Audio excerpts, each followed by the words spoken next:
Naquela sexta-feira, pouco depois das 9, Daniel decidiu caminhar sozinho pelo centro antigo da cidade. As ruas estavam praticamente desertas. Uma fina camada de neblina cobriu o asfalto enquanto os postes antigos iluminavam fracamente as fachadas dos edifícios históricos. Daniel gostava de caminhar por aquela região durante a noite. Havia algo fascinante naqueles prédios antigos, muitos deles abandonados, carregados de histórias que quase ninguém parecia conhecer. Foi durante uma dessas caminhadas que encontrou algo que não deveria estar ali. No final de uma rua estreita surgiu a fachada de um enorme hotel antigo. Daniel parou. A construção parecia ter pelo menos 100 anos.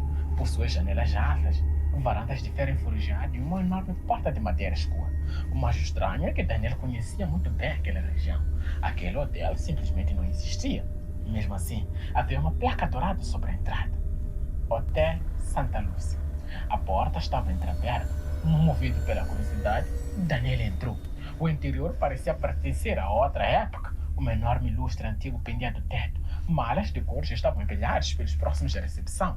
Havia quadros de pessoas desconhecidas nas paredes e um relógio de pêndulo marcado exatamente 9h17 da noite. Algumas pessoas estavam espalhadas pelo chão. Todas usavam roupas antigas, vestidos longos, ternos escuros e chapéus sapatos que pareceram ter sido fotografias de quase um século atrás. Daniel inicialmente imaginou que algum evento histórico estivesse acontecendo naquele lugar, mas havia algo profundamente errado. As pessoas permaneciam imóveis, nenhuma conversava, nenhuma parecia respirar, e todas mantinham os olhos direcionados a ele. Daniel começou a caminhar pelo interior do edifício. O corredor principal era comprido e estreito. As paredes estavam cobertas por fotografias antigas de hóspedes. Ele parou diante de uma delas. Era uma fotografia de grupo. Entre várias pessoas desconhecidas havia um homem que parecia exatamente com ele. O mesmo rosto, a mesma roupa, até a pequena cicatriz acima da sobrancelha estava presente. A fotografia parecia ter sido tirada décadas antes do seu nascimento. Daniel afastou-se rapidamente. Continuou avançando. Quanto mais entrava no hotel, mais estranho o ambiente se tornava. Os corredores começaram a mudar de aparência. As paredes envelheciam diante dos seus olhos. O papel de parede ficava manchado. As lâmpadas diminuíam de intensidade e o silêncio tornava-se cada vez mais pesado. Em determinado momento, Daniel percebeu que já não conseguia encontrar o caminho de volta. Tentou retornar pelo mesmo corredor, mas encontrou uma parede onde antes existia uma passagem. Seguiu para outra direção. Encontrou uma escada. Desceu. Quando chegou ao piso inferior, descobriu um corredor ainda maior. Havia dezenas de portas, todas estavam numeradas. Os números continuavam aumentando, até que chegou ao número 666. A porta estava entreaberta. Do interior vinha uma luz fraca. Daniel aproximou-se. O quarto estava completamente vazio. No centro havia apenas uma cadeira. Sobre ele estava um relógio velho de pulso. Daniel pegou o objeto. No instante em que abriu a tapa, ouviu centenas de passos vindo de seu corredor.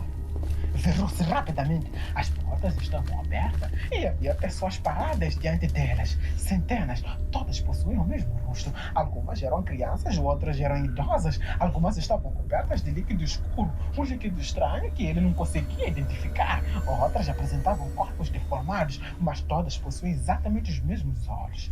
Completamente negro, Daniel largou o relógio e começou a correr. O corredor parecia aumentar de comprimento a cada passo. As portas desapareciam, o chão parecia inclinar-se, até que Daniel encontrou uma janela. Do outro lado não estava a cidade.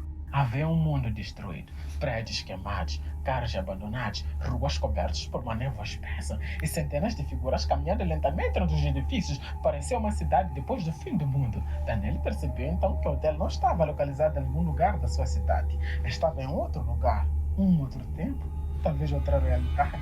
Ele continuou procurando uma saída até encontrar novamente um grande salão. Tudo estava exatamente como quando entrou.